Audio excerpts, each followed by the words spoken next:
बलियों को बंदी खाने से छुड़ाकर राजा के निकट में आए।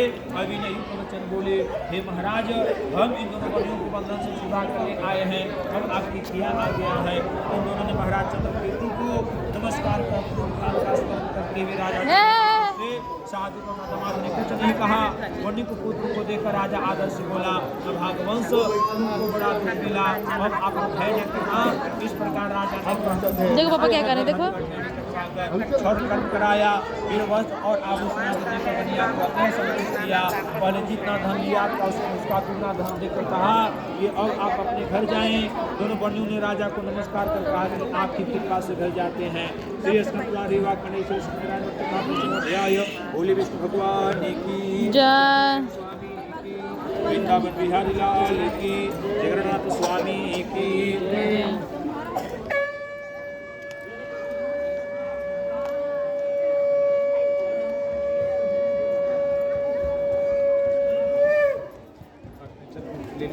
श्री सत्यनारायण कथा 6वां अध्याय। जी बोले, साधु भगवान को मंगलाचार को ब्राह्मण को धन देकर कुछ दूर जाने पर श्री सत्यनारायण देव ने वैश्य के मन की बात जानने के लिए पूछा कि तुम्हारी नाम नहीं ये थे तो सर ये ना यह क्यों पूछते हो, क्या धन लेने की इच्छा है? मेरे नाम तुलता अपराधिक है। तब दंडिन ऐसे वचनों सुनकर बोले कि तेरा वचन सत्य हो। ऐसा कहकर समुद्र के पास बैठ गए। दंडिन के चले जाने पर नित्य क्रिया कर नाव को ऊपर उठा देवता को आश्चर्य हुआ। जो ही उसने नाव में लतादिक देखा, त्यों ही मूर्छा को प्राप्त हो भूमि पर गिर गया और सचेत होने पर अति चिंता करने लगा। साधु सिद्धमान बोला कि व्यर्थ शोक क्यों करते हो? उन्हीं दंडिन महाराज ने श्राप दिया है, वे सब कुछ कर सकते हैं, इसमें कोई संशय नहीं। इसलिए उन्हीं के शरण में चलें, क्योंकि मनोरथ उन्हीं से सिद्ध होगा। साधु महाराज के वचन सुनकर दंडिन के पास गया और दंडिन को प्रणाम कर भक्ति से देखकर वैसे आदरयुक्त वचन बोला, जो मैंने आपसे कहा था उस अपराध को क्षमा कीजिए। यह कहकर बार बार नमस्कार कर शोकाकुल हो गया। तब दंडिन उसको रोते हुए देखकर बोले, रो मत, मेरे वचन को सुन।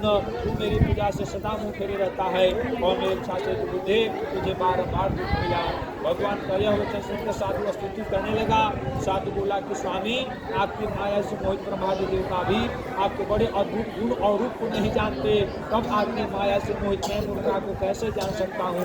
अंत हमारे ऊपर प्रसन्न हो जाइए। मैं यथा विभव विस्तार से आपका पूजन करूँगा। मैं आपको शरणागत हूँ, मुझे पहले वाला सब नहीं दीजिए। उसके भक्ति वचन सुनकर भगवान संतुष्ट हो गए और भगवान से तो वह देखकर वहाँ से अंतर्धान हो गए। साधु नाव को धन से परिपूर्ण देख उस पर चढ़ गया। सदैव की कृपा से मनोरथ पूर्ण हुआ। यह बात अपने स्वजनों से कहा, यथा विधि पूजन कर सदैव की कृपा से बड़ा हर्षित हुआ। नाव को यत्न से सहज कर अपने देश को चल दिया। अपने नगर में समीप साधु आकर दमाद से कहने लगा कि वह मेरी रत्न पूरी देखो। ऐसा कहकर उसने धन की रक्षा करने वाले दूत को वहाँ भेजा।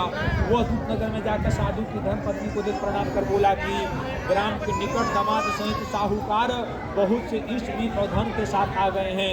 दूत के मुख से ऐसे वचनों को सुनकर साधु की बड़ी हंसी हो सतदेव का पूजन कर कन्या से कहने लगी कि मैं जाती हूँ, तुम शीघ्र व्रत समाप्त कर आओ। लड़की इस प्रकार वचन सुनकर जल्दी व्रत समाप्त कर प्रसाद को भूल से न खाकर अपने पति को देखने चली गई। इसी से सतदेव ने क्रोधित होकर उसके पति को नाव से जल में डुबा दिया। कलावती कन्या अपने पति को न देखकर बड़े शोक से रोती हुई भूमि पर गिर पड़ी। साधु ने कन्या को अति दुखी देखकर बड़े हुए मन से कहा, यह क्या हुआ? और नाव चलाने वाले भी चिंता करने लगे। तब लीलावती अपनी कन्या को दुखी देखकर अपनी विधवा होकर रोने और अपने पति से कहने लगी कि इसी क्षण नाव के साथ में कैसे अलक्षित हो गए, न जाने किस देवता का नाद से नौका जल में नहीं दिख रही है। श्री सतदेव के महात्म्य को कौन जान सकता है? यह कहकर वह अपने जनों के साथ विलाप करते हुए कन्या को गोद में लेकर रोने लगी। और कलावती भी स्वामी को न देखने से अति दुखित हो पति की पात का खड़ाओं को लेकर सती होने की इच्छा करने लगी। कन्या का यह चरित्र देखकर साधु बनिया स्त्री के साथ अत्यंत शोक से युक्त होकर विचार करने लगा कि मैं सतदेव की माया से बारंबार चला गया हूँ, अब यथा विभव श्री सत्यनारायण भगवान का पूजन करूंगा। इस प्रकार सबको बुलाकर करने लगा और बारंबार पृथ्वी पर श्री सत्यनारायण भगवान को साष्टांग दंडवत किया। इसी पर दिनों के पालन करने वाले श्री सत्यनारायण भगवान संतुष्ट हो गए। भक्त वत्सल सदैव जी की कृपा से आकाशवाणी हुई कि तुम्हारी कन्या प्रसाद को त्याग कर पति को देखने चली आई है। इस कारण इसका पति अदृश्य हो गया है। यदि वह पुनः घर जाकर प्रसाद को भक्षण कर प्रसाद को खाकर आएगी तब पति को निसंदेह पाएगी। कन्या ने आकाशवाणी सुनकर शीघ्र ही घर जाकर प्रसाद को भक्षण कर प्रसाद को खाकर अपने पति को देखा। तब कलावती संतुष्ट होकर अपने पिता से कहने लगी कि अब शीघ्र ही घर चलिए, विलंब न करिए। कन्या के वचन को सुनकर साधु दामाद सहित संतुष्ट होकर धन और वाहनों के साथ अपने घर को गया। उस दिन से वह हर महीने और संक्रांति पर विधि पूर्वक सदैव भगवान की पूजा करने लगा। इस तरह सुख प्राप्त कर वह अंत सदैव के रूप में चला गया। विष्णु जी कहने लगे कि मुनि श्रेष्ठ, हम आपसे और भी कथा पाते हैं, उसको सुनिए। श्री सत्यनारायण कथा 6 अध्याय। बोले विष्णु भगवान की, सत्यनारायण स्वामी की, वृंदावन बिहारी लाल की, जगन्नाथ स्वामी की।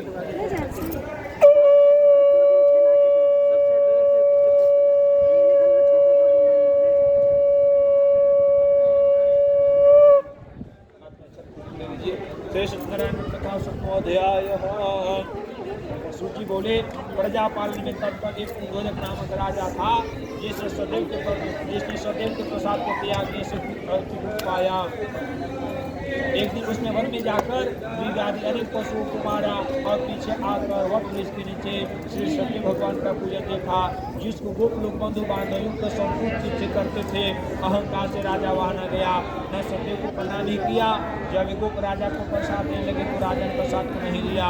तभी गोप वहाँ प्रसाद रखकर चले आए। राजा ने प्रसाद का अनादर किया। इस तरह प्रसाद का अनादर करने से उसने अति दुख पाया। उस राजा के 100 पुत्र थे, वे मर गए और धन भी नष्ट हो गए।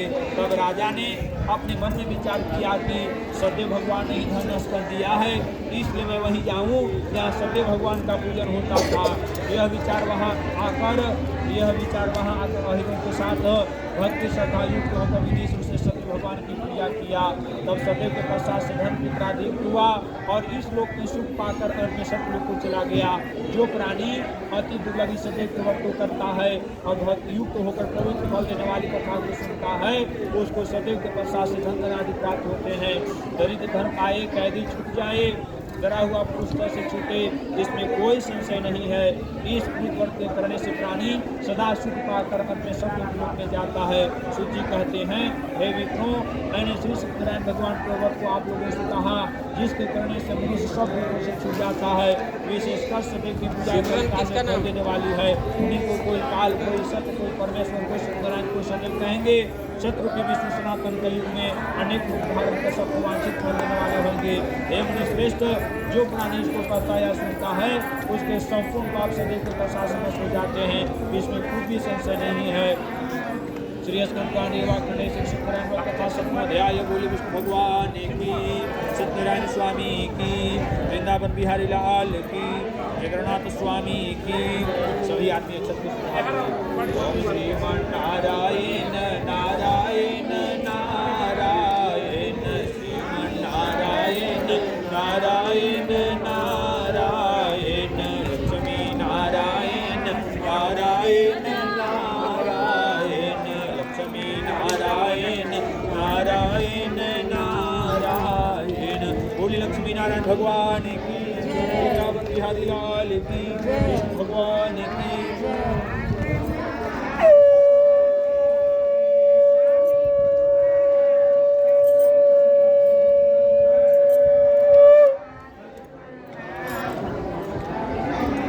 उधर से ले आइए, उधर हवन कुंड होगा, हवन करने वाला उठा के ले लकड़ी सब लाए हैं पंडित जी, हम तो हवन लकड़ी सब नहीं लाए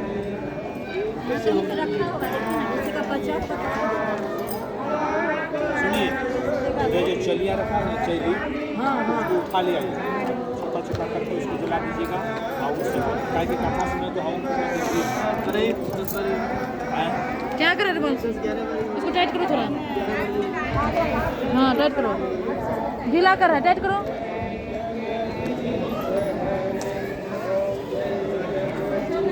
जोर से टाइट करो,